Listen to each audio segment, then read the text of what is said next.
Greetings, fellow earthlings, and welcome to my trip into Rome Total War.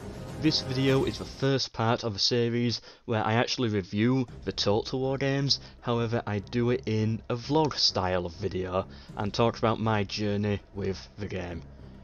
Just my way of staying unique. My apologies to anyone who feels like they got ultra clickbaited out of this or something, but bear with me. My journey with this game actually began about 2 years before I bought it, and those 2 years before I bought it were full with a lot of hate towards Total War. Let me explain. When I was about 8 years old, I got my first Total War game, Total War Medieval 2. Kingdoms. Total War Medieval 2 Kingdoms. Now obviously that requires the base game, Medieval 2 Total War Vanilla, which I did not know until after I got it for my birthday. So there I was with my first ever Total War, but could not get it to work. A couple of years later, whilst on holiday, I decided to give the franchise another chance. I saw a Total War section and was immediately drawn, and there I picked up Rome Total War. Alexander. Rome Total War Alexander, another expansion. You have got to be kidding me, was the thought at the time. It again required the base game, Rome Total War Vanilla. But I only figured that out after I bought it. I was young, you cannot blame me for the mistake. I was only like 8 years old or something. But still I was furious and hated Total War after that. Looking back, I feel most of my hate was unnecessary and I could have moved on, but whatever, as I said, I was very young. Eventually, after about 6 years or something, I got one to work, and it was worth the wait. I fell in love with the game immediately, Rome Total War by the way, and it was so different to anything I had ever played before, and that was just during the tutorial. I actually decided that this game was the best I've ever played just from the tutorial. I knew that I'd stumbled across something brilliant from that tutorial. And then I started my first campaign. When I first took charge of a Roman faction, or family, whatever they are, who knows how far that would have taken me into the gaming world. Who would have known? Firstly, I would have probably never been here doing YouTube if it was not for this game. I remember my first ever campaign. I played as the Julii on easy difficulty. For some reason, I was always really struggling with money, and everywhere caught the plague, which lasted about 20 turns. I cannot imagine what I did wrong, looking back, but I must have messed up somewhere. I eventually gave up on the campaign just because of the mountain depths and the constant attacks of disease, to jump into a battle as only a little Melkor, although that was not the name I went by back then, but to be outnumbered, but still manage to get the win, made me believe I must be the best in the world. It was not until I discovered YouTube that I realised that AI is just dumb, which is a problem that has sadly lasted with all Total War games. Rome Total War I think in particular, but still, it's fun. Just the campaign alone blew me away, but when I saw these custom battles and historic battles, the graphics were beautiful. There was something about the blockness, if that's a word, of Rome that I liked. As in their block style of formation and their very rectangular shields, and even how shiny their armour was. It was all amazing to see. They did not look historically accurate. It's not a historically accurate game, 100%, but they were fun to control, and that's important. The user-friendly look of the units is one of the reasons I still go back to this day. Sadly, Total War has gone for a much darker, rougher, more realism approach in later titles, excluding the fantasy series. There's something amazing about the simplicity of Rome Total War vanilla, which sadly the other games, they lack the simplicity. It looks too complex, but there's not actually enough there, and yeah, it's one of the main reasons why I have struggled with Total War lately, and why you don't see me play too many campaigns of the later titles. The graphics of course still look good, but many will call them outdated. Overall, this game has such good mechanics even for today that it makes up for it. The battles are amazing. Whilst exploring Rome Total War, you may want to visit the grand city of Rome itself in siege mode. Yes, it was buggy at odd times, but it was also fun and just really beautiful, and that's where Total War Rome is. It is fun, a bit buggy, a bit outdated, a bit simple, but fun nonetheless. Bridge battles. Once I discovered these, I did about 5 in a row.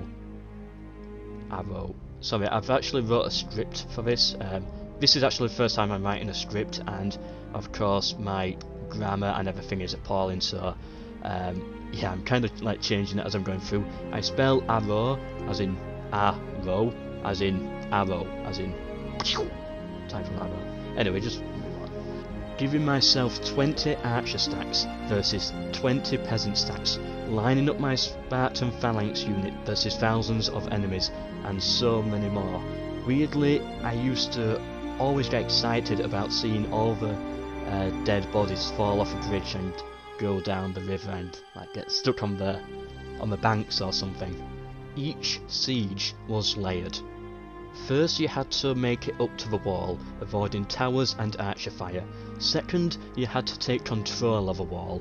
You were given multiple options and a variety of siege equipment when approaching these walls, which is a massive help and something I really like. Third, you had to battle through the streets, which alone are laid out really well and are reasonably easy to move through, although do have a few bugs. And finally, the capture point. Everything decided on this. Take this and you win the siege. It was simple, easy to learn. Sieging was not super difficult, and defending was not super easy. Putting the battles aside, the campaign map was also just incredible. I recommend you explore as much of it as you can, and ask some of the locals for access to their maps. Stop by on Crete if you want to pick up some phalanxes or some Cretan archer mercenaries of your own, and remember to search for the lost Amazonia settlement hidden somewhere on the map. I spent many hours of my life on Rome 1, and the thing I remember most is the soundtrack. It is just brilliant. When you're running across the wall during a siege or ordering your troops around the campaign map, remember to stop and listen, and you will hear the music play. They have a great track for every mood. The game feels smooth, no lag except for rare compatibility errors with Windows 10, but apart from that it's all easy to run on basically whatever device you're on. It's even moved over onto I think tablet or something, a phone tablet. I don't really know, I don't keep up with it much anymore, but yeah, that just shows how easy it is to run this game, unless you're using Windows 10. It plays well, it makes sense. Yes, cavalry generals destroy absolutely everything, towers can wipe out whole armies, but it all feels good. I found myself coming back time after time again during the holidays because of how replayable it is. I have completed the Julii campaign 6 times and still want to go back to it very soon. I recommend that you go back and redo campaigns, but with different goals in mind, different strategies, and just see how it works. Rome Total War 1 is very replayable. You can play as factions time after time again and still discover new strategies and new ways to win, which is sadly something that newer Total Wars lack. Once I've done a campaign in Attila Total War or Thrones of Britannia, I feel like I've done it. And not only that, I feel like I've done all campaigns of that culture. It just doesn't feel as replayable as Rome Total War was. It is reasonably educational. There's a lot of stuff I learnt from this game, such as some famous battles and civilizations, but due to many reasons, take everything you learn from this game with a grain of salt. Almost every faction depicted is based more on culture rather than actual borders. Rome was not divided the way it is portrayed. Units did not look like that. The list continues, but still, I cannot blame them for that. If you want a documentary, watch a documentary. If you want a video game, play Rome Total War. The original, of course, don't bother with Rome 2. And finally, do not forget to search online and pick up some good mods whilst you're there. I could never get any of them to work for me on Rome Total War, but I hear there's some quite good ones out there. My journey with Rome Total War has been a long one. I stayed there and only there for about 2 years. It was the only game I played for 2 years, is what I'm saying. And even now, 8 years later or so, I still come back. Rome wasn't built in a day. And that speaks of both the Empire and the game. Both took many hours of hard work and turned out to dominate. Rome wasn't built in a day. But what if it was? What if a YouTuber set himself the goal to record a Rome Total War series given just one day, 24.00000001912 hours? Could I rebuild the Roman Empire, working not only against my enemies, but also against the clock? Find out in my next Let's Play series. See you then.